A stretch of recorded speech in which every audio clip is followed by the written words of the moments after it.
What's up, everybody? Teague from Battle City Games back here with another deck profile.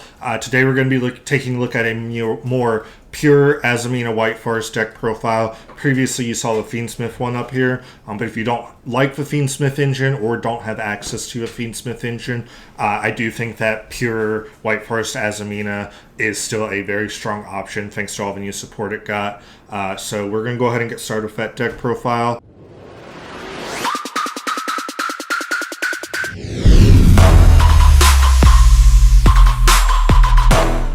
Starting with the monsters. So, of course, nothing changes here. Triple Elzette, probably the best starter that the deck has monster-wise, so we always want to have 3 copies of her. We are also still on Triple Sylvie. Again, not much to say here, not much has changed. The fact that she searches you a White Forest spell or trap on summon just helps you get into all of your combos. Moving on from there, we are on one Rusia. Not nearly as strong as Sylvie, but again, a great extender, and getting the draw off of her if you do happen to summon her and have a spell or trap to spare can help draw you into hand traps or additional disruptions. So still a good inclusion at 1. One Elzette Azamina. 1's really all you need. She's highly searchable, recyclable thanks to Hollowed Azamina, and definitely a powerful card, being able to search you a Sinful Spoils card when you sync or summon with her. So strong one of. And then we are on one Stellar of the White Forest in the pure build. She is the biggest Ash Blossom bait in the entire deck, which is why we don't want to max out on her. Also cards like Impermanent Veiler. But she is still very powerful if she resolves. And being able to summon herself back from her graveyard when you discard a spell or trap for a monster effect means that you can discard her off of something like Diabellstar, tribute her off of Deception, and then later on in the combo, when you discard something, revive her, use her as a body, use her effect if you still need to at that point. So a nice one of, but I would not recommend playing her at more copies than that, because we would always pretty much rather normal summon Sylvie. Then we are on the one Diabellstar of the Black Witch. If you saw my last profile, you know that I love this art, but still great for getting all of your Sinful Spoils card. Typically it's going to be Deception, but if you already have Deception, there are some other targets for you to grab off of her. But because Wanted is at 3, you really only need 1 copy. Then for the new Diabellstar cards, we have Diabell's the White Witch. This is a new card for the deck. Lets you special summon it by sending a spell or trap from your hand or field to your graveyard. She's always treated as a White Forest card, which is great. And then on summon, she lets you send a Sinful Spoils or Diabell spell or trap from your deck to your graveyard. And also, while she's on board, if you control 2 or more Diabell monsters, then Diabell monsters you control can't be destroyed by card effects, which is a nice little bonus. And then we do have the one Diabellstar Vengeance. So this is a new form of Diabellstar. She is always treated as a Sinful Spoils card, which is important to remember in order, because you can send her with a card like Hollowed Azamina. You can search her with Elzette if you need to, or more Murcielago. So she is flexible in how you can get to her. Then she does have the ability to summon herself by banishing a spell and trap from your graveyard or hand, and she can summon herself from your graveyard and hand as well. So if you tribute her off of a Deception or discard off a Diabellstar, she can summon herself back from grave. And then she has the quick effect to pay half your life points, target a card on the field, and destroy it. And then if you have another Diabell monster on board, she gets to summon a Tuner Synchro from your deck, or extra deck, which will lead into more disruptions. So very versatile card, another great addition to be able to add to the inboard, and the fact that she can summon back from your graveyard means even if your opponent plays through your board, if she ends up in your graveyard, more than likely one of the things they're going to have to deal with is the immediate threat of her summoning herself back and becoming disruptions. So very powerful card. That's it for the monsters. Moving into the spells and traps. 3 of the brand new Witch of the White Forest. This is a great card for the deck. It searches a White Forest monster on activation. It is important to remember you're locked into light monsters from the extra deck if you use that effect. So if you have access to your Azamina cards and this, you want to go the Azamina route first to get those established, get your Omni-Negate with Ilia Sylvia established, and then go with Witch. But just having that ability to search out your Olzette, search out your Sylvie, search out your Diabelles, whatever the case may be, is very powerful. And then it does have an effect similar to Dragonic Diagram, where the first time each of your White Forest monsters will be destroyed by a battle or card effect each turn. They are not destroyed. And then once per turn, you can target a White Forest monster you control, treat it as a tuner for the turn. So that does open up a little bit of versatility in terms of being able to use your level 2s as tuners in certain situations. So extremely powerful card. I definitely want this as a 3 of in the deck. Moving on, we do, of course, have triple wanted Seeker of Sinful Spoils. This is how we're getting to our Diabellstar. Remember, this can search your Diabellstar Vengeance as well. So great addition to be able to search her out from the deck as well. But very powerful for getting to our Black Witch to start our Azamina combos off. Then for another 3 of spell, we're playing Triple Metal Tronus. This is a great option in the deck because you always want access to spells and traps to start off your White Forest combos. You never want to go too low on your spell and trap card count in this deck. And this being a quick play means that it acts as not only a board breaker going second, but if you go first and you don't need to use it as cost for your White Forest cards, you can set it and it'll act as a disruption on your opponent's turn as well. So I really like the versatility of this card, which is why I chose to go with it over something like Evenly Matched or Ultimate Slayer. Next up, we do have our Deception of the Sinful Spoils and Hollowed Azamina. Only need 1 of these. They're searchable and they recycle themselves. Deception if it's sent from your face-up spell and trap zone, and Hollowed by shuffling back an Azamina monster from your graveyard, which is why we only need to play 1 Olzette Azamina, because this can always put her back into the deck. For another one of, we do have Tales of the White Forest. This is just the worst search card over Witch of the White Forest now, but it is still another search option, and the fact that it resets itself when it's sent for cost from your White Forest effects does give you the ability to use it to pay a cost for something like Olzette, and then reset it to either utilize or pay a second cost for something like your Rasilia. So I still think it's good as a 1-of in the deck. Then we have the 1 Sinful Spoils of the White Forest. It's nice that this is both a Sinful Spoils and a White Forest card, because you can search it with your White Forest effect if you need to, or you can search it with something like Murcielago, or you can set it off of Diabellstar, or search it with Olzette. So a lot of ways to get to this card.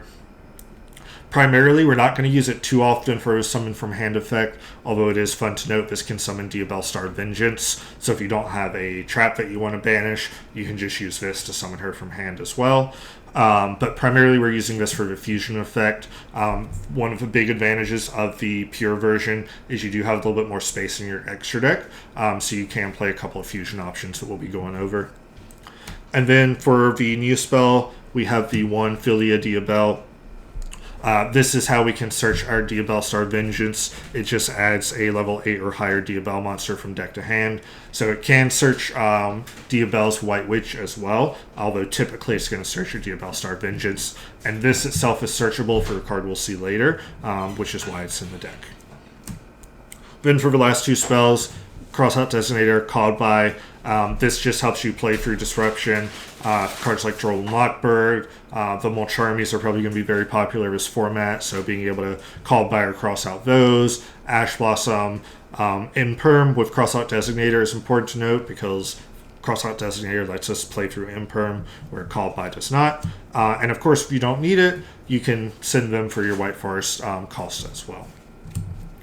Moving on to the traps, we have double Black Goat Laughs. I like this card in this deck a lot because if you go first, of course you can always send it for your White Forest effects, but if you don't need to send it, you can set it, and if you are smart about what you call when you flip it, you can severely hinder your opponent's turn, or depending on what deck you're playing against, you may even shut off their turn entirely or cause them to have to make a half board, for example, against Blue Eyes.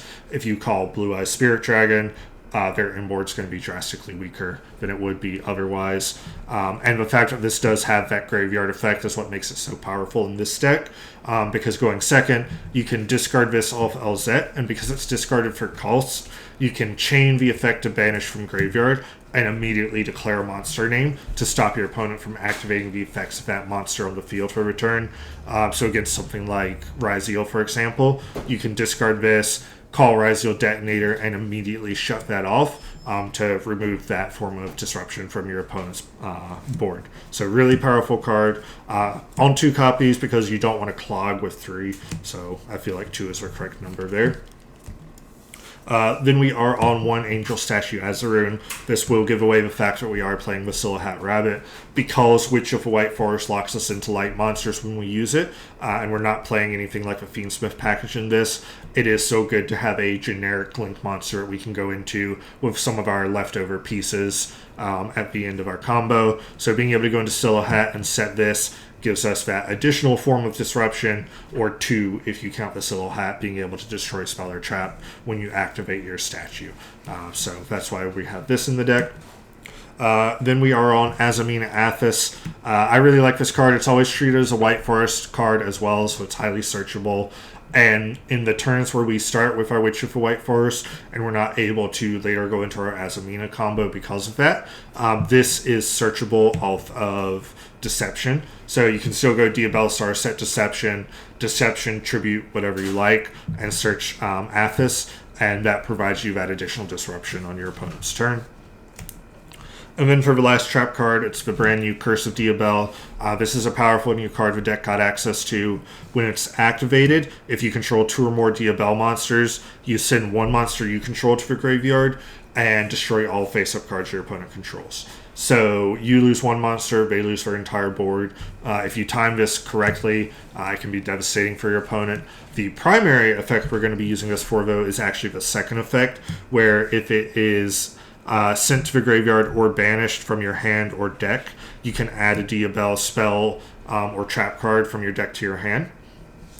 So that Philia Diabell that we saw just a moment ago is searchable by this. We can send this off of our Diabells, search Philia, search Vengeance. It's a great way to get that part of your combo started.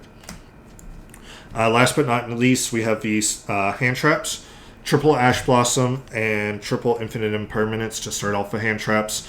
These are some of the most versatile hand traps in the game, especially with Malice having backup Adagnister in the deck now. Ash Blossom actually has better targets against that deck to make it more versatile. Previously against Malice, it was kind of awkward to have Ash Blossom because it may not always be great. It is a little bit better against that deck now, and Infinite Impermanence is always a powerful card, and again, it fits our motive of wanting spells and traps in our deck. You can always send it for your White Forest cards if absolutely necessary. And then we're on 3 Molcharmy Perulia as well.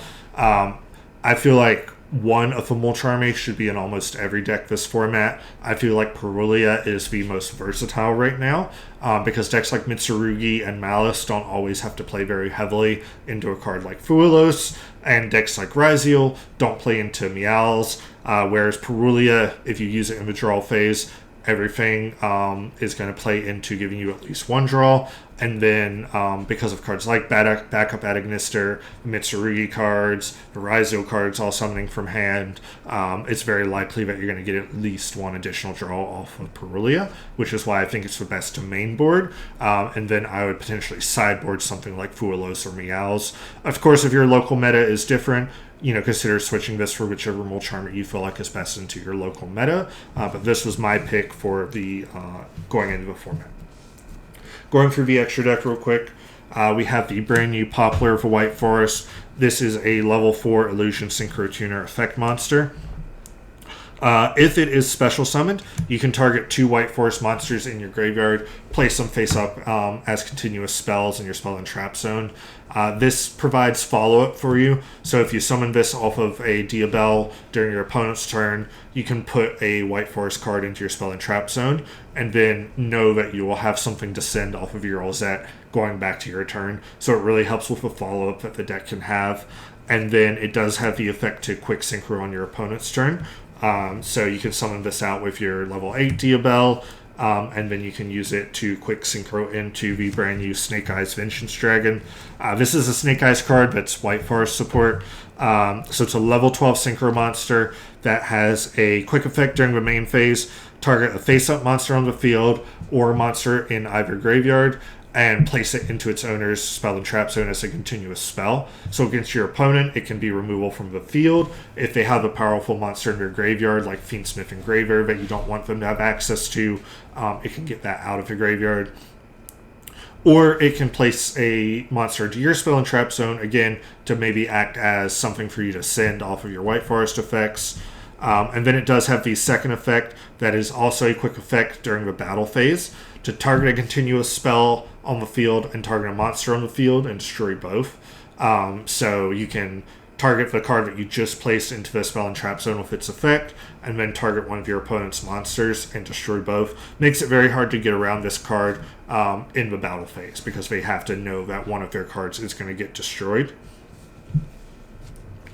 Then for the classic White Forest synchros, we have Reselia, Sylvie, and Diabelle. These are cards that are probably always going to be in the deck. Reselia for her ability to search and continue her combos. Sylvie for her Book of Eclipse effect. And then Diabelle for the spell or trap recursion.